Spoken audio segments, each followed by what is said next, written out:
जम्मू कश्मीर के शोपियां में सुरक्षा बलों को बड़ी कामयाबी। आतंकियों के पास से हथियारों का जखीरा मिला। कल शोपियां में मुठभेड़ के दौरान सुरक्षा बलों ने 3 आतंकवादियों को ढेर किया था। भारत के कूटनीतिक दबाव के सामने पाकिस्तान ने घुटने टेक दिए हैं। पाकिस्तानी रेंजर्स ने बीएसएफ के जवान पूनम कुमार शॉ को छोड़ा। अटारी वाघा बॉर्डर से जवान देश लौटा। 23 अप्रैल 2025 को गलती से बॉर्डर क्रॉस कर गए थे पीके शॉ। पाकिस्तान की कैद से रिहा हुए बीएसएफ के जवान के घर खुशियां हैं। पीके शॉ के पिता भोलानाथ साहू ने एबीपी न्यूज से खास बातचीत में कहा, बीएसएफ हेड ऑफिस से फोन कर पूनम कुमार के छूटने की जानकारी उन्हें दी गई।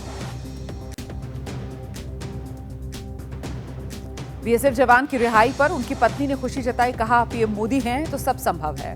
पूनम कुमार की सकुशल वापसी के लिए पीएम मोदी का आभार जताया। बीएसएफ जवान की रिहाई पर बोले कांग्रेस के नेता संदीप दीक्षित। कहा, सीजफायर का जमीन पर असर दिख रहा है, अच्छी बात है। फौज से बात करने प्रधानमंत्री मोदी आदमपुर एयरबेस भी गए।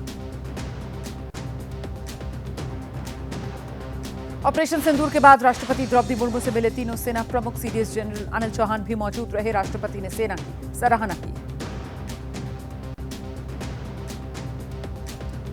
वाराणसी में लोगों ने प्रधानमंत्री नरेंद्र मोदी की तस्वीर का 51 लीटर दूध से अभिषेक किया है। कार्यक्रम में मंत्रोच्चारण भी हुआ।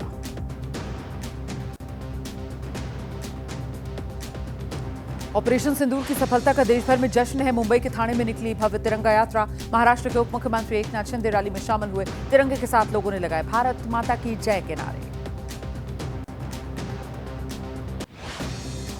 तिरंगा यात्रा के दौरान एबीपी न्यूज से खास बातचीत में एकनाथ शिंदे ने कहा, देश के प्रधानमंत्री पर हमें गर्व है। इस समय देश की एकता जरूरी, लेकिन कुछ लोग राजनीति कर रहे हैं। ऑपरेशन सिंदूर की सफलता पर भारतीय सेना के सम्मान में शौर्य तिरंगा यात्रा। लखनऊ में सीएम योगी भी यात्रा में शामिल। कहा, पूरा देश जवानों को सैल्यूट कर रहा है। सेना ने 100 आतंकवादियों को मिट्टी में मिला दिया। आतंकवादियों को मुख्यमंत्री योगी आदित्यनाथ की चेतावनी। कहा, भारत की तरफ जो भी उंगली उठाएगा और बहन बेटियों के सम्मान के खिलाफ काम करेगा, उसके जनाजे में कोई रोने वाला भी नहीं बचेगा। ओडिशा के मुख्यमंत्री मोहन चरण मांझी ने भुवनेश्वर में भारतीय सशस्त्र बलों के सम्मान में निकाली तिरंगा यात्रा। ऑपरेशन सिंदूर की सफलता पर बाइक रैली का यहां आयोजन किया गया। श्रीनगर में लाल चौक पर निकाली गई तिरंगा यात्रा। ऑपरेशन सिंदूर के लिए भारतीय सेना की सराहना। पीएम मोदी का भी आभार जताया गया। यात्रा के दौरान देशभक्ति के नारे लगे।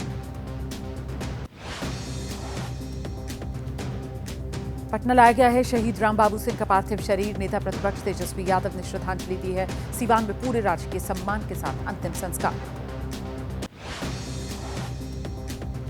पटना पहुंचने पर शहीद रामबाबू को श्रद्धांजलि देने नहीं पहुंचा बिहार सरकार का कोई मंत्री। डिप्टी सीएम विजय सिन्हा ने सफाई दी। कहा, नहीं दी गई थी कोई जानकारी, सूचना रहती तो फिर जरूर जाते। सीजफायर के विरोध में आम आदमी पार्टी ने दिल्ली के कालकाजी इलाके में पोस्टर लगा दिए। प्रदर्शन कर रहे कार्यकर्ताओं ने कहा, सरकार को सीजफायर का फैसला करना ही नहीं चाहिए था। जब देश सरकार के साथ खड़ा था तो फिर सरकार को पीओके पर कब्जा कर लेना चाहिए था। ऑपरेशन सिंदूर की सफलता पर इंडियन नेवी ने एक्स पर जारी किया है समंदर में शौर्य का वीडियो। एक्स पर लिखा, हर लक्ष्य के लिए हम तैयार। भारत की एयर स्ट्राइक में मारे गए आतंकवादियों के परिवार को 1 करोड़ रुपए का मुआवजा देने की तैयारी में शहबाज सरकार। एयर स्ट्राइक में तबाह हुए आतंकी अड्डों को फिर से खड़ा करेगी शहबाज सरकार। एक डांसिंग वीडियो को लेकर विवादों में घिरी बीजेपी के सांसद कंगना रनौत। पाकिस्तान के खिलाफ मुखर रहने वाली कंगना ने भारत से लेकर पाकिस्तान तक में वो ट्रोल हो रही हैं अपने वीडियो की वजह से, जिसमें कंगना ने बैकग्राउंड म्यूजिक के तौर पर पाकिस्तानी गायक के पाकिस्तानी गीत का इस्तेमाल किया है। जम्मू कश्मीर के राजौरी में अभी भी पाकिस्तान की नापाक हरकतों के सबूत मिल रहे हैं। भारतीय सेना के बम निरोधक दस्ते ने एलओसी के पास के गांव में मिले बमों को डिफ्यूज किया है। पाकिस्तानी गोलाबारी से प्रभावित उरी के इस्लामाबाद इलाके का जम्मू कश्मीर के सीएम उमर अब्दुल्ला ने दौरा किया है। पीड़ित परिवारों को दिया हर संभव मदद का भरोसा। पीडीपी प्रमुख महबूबा मुफ्ती के सोशल मीडिया पोस्ट पर बवाल है। महबूबा ने हैदराबाद की कराची बेकरी में हुई तोड़फोड़ का वीडियो शेयर करते हुए लिखा, एक तरफ हमारे देश के लोग हैं सदियों पहले मर चुके औरंगजेब के नाम पर हिंसा कर रहे, दूसरी तरफ पाकिस्तान का air vice marshal Aurangzeb Ahmed अपनी सेना को मॉडर्न वॉरफेयर की ट्रेनिंग दे रहा। मध्य प्रदेश सरकार के मंत्री विजय शाह की आपत्तिजनक टिप्पणी ऑपरेशन सिंदूर को लेकर चर्चा में आई। कर्नल सोफिया कुरैशी पर बेहद विवादित और शर्मनाक बयान दिया है मंत्री ने। कर्नल सोफिया कुरैशी पर मध्य प्रदेश के मंत्री के बयान पर बवाल हुआ, जिसके बाद मंत्री विजय शाह ने माफी मांगी। कहा, कर्नल सोफिया मेरे लिए सगी बहन से ज्यादा हैं, किसी को बयान से तकलीफ पहुंची तो माफी मांगता हूं। मध्य प्रदेश सरकार के मंत्री विजय शाह के विवादित बयान पर कांग्रेस में उबाल। कांग्रेस कार्यकर्ताओं ने रतलाम में विजय शाह के खिलाफ प्रदर्शन किया है। कर्नल सोफिया कुरैशी पर विवादित बयान देने से घिर गए विजय शाह। कर्नल सोफिया कुरैशी पर विवादित बयान देने वाले मंत्री विजय शाह के घर के बाहर सुरक्षा बढ़ाई गई है। सूत्रों के हवाले से खबर, मुख्यमंत्री और संगठन के लोगों के बीच इस मुद्दे को लेकर बैठक हुई है। मंत्री पर कार्रवाई होगी। कर्नल सोफिया कुरैशी पर मंत्री विजय शाह के बयान को लेकर कांग्रेस हमलावर है। मध्य प्रदेश कांग्रेस अध्यक्ष जीतू पटवारी ने प्रधानमंत्री मोदी को भी चिट्ठी लिखी। विवादित बयान पर संज्ञान लेकर मंत्रिमंडल से बर्खास्त करने की मांग की है। देश की छठी सेमीकंडक्टर यूनिट पर मोदी कैबिनेट ने मोहर लगा दी है। यूपी के जेवर में लगेगी सेमीकंडक्टर की नई यूनिट। 3,706 करोड़ के निवेश के साथ करीब 2,000 लोगों को मिलेगा रोजगार। देश के 52वें चीफ जस्टिस बने बीआर गवई। राष्ट्रपति द्रौपदी मुर्मू ने आज शपथ दिलाई। इसी साल 23 नवंबर को रिटायर हो जाएंगे। करीब 6 महीने का उनका कार्यकाल होगा। शपथ ग्रहण के बाद सुप्रीम कोर्ट पहुंचे सीजेआई बीआर गवई। महात्मा गांधी की प्रतिमा पर फूल चढ़ाए। डॉक्टर भीमराव अंबेडकर को भी सीजेआई ने श्रद्धांजलि दी। जस्टिस गवई के सीजेआई बनने पर उनके गृह जिले अमरावती में जश्न मनाया गया। वकीलों ने ढोल नगाड़ों पर डांस किया, मिठाइयां बांटकर खुशी का इजहार। भारतीय क्रिकेटर रोहित शर्मा ने महाराष्ट्र के मुख्यमंत्री देवेंद्र फडणवीस से मुलाकात की है। ये मुलाकात ऐसे समय में हुई जब रोहित शर्मा ने 7 मई को टेस्ट क्रिकेट से संन्यास की घोषणा कर खेल जगत को चौंकाया।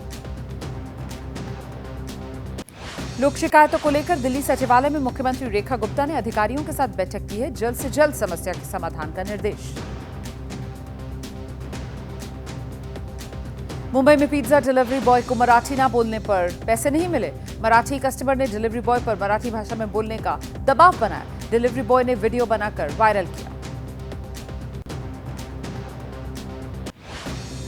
पंजाब के अमृतसर में जहरीली शराब पीने से 23 लोगों की मौत के मामले में एक्शन हुआ है। डीएसपी और एसएचओ निलंबित किए गए हैं। मामला दर्ज किया गया है। अब तक 10 लोग गिरफ्तार। पंजाब के मोगा में पुलिस ने छापेमारी कर अवैध शराब की बरामद की है। लगभग 1200 लीटर जो शराब है वो नष्ट की गई है। पुलिस ने मामले में 7 आरोपियों के खिलाफ केस दर्ज कर 3 को गिरफ्तार किया। उत्तर प्रदेश के बलिया में पत्नी ने प्रेमी के साथ मिलकर अपने रिटायर्ड फौजी पति का मर्डर कर दिया। पति के शव के 6 टुकड़े कर दिए। पुलिस ने मामले में आरोपी पत्नी और उसके प्रेमी के साथ 2 और लोगों को गिरफ्तार किया। वैष्णो देवी यात्रा के लिए फिर से शुरू हुई हेलीकॉप्टर सेवा। भारत पाकिस्तान तनाव के बाद 7 मई को हेलीकॉप्टर सेवा पर रोक लगा दी गई थी। तनाव के चलते भक्तों की संख्या में भारी गिरावट दर्ज की गई है। केदारनाथ यात्रा में उमड़ रही भक्तों की भारी भीड़। अब तक 3 लाख के करीब भक्त बाबा केदार के दर्शन कर चुके हैं। स्वास्थ्य, पेयजल, सफाई पर प्रशासन का विशेष फोकस है। वायरल बीमारियों को लेकर पशुपालन विभाग भी तत्पर है। उत्तर प्रदेश के फतेहपुर में खुदाई के दौरान मूर्ति निकल आई।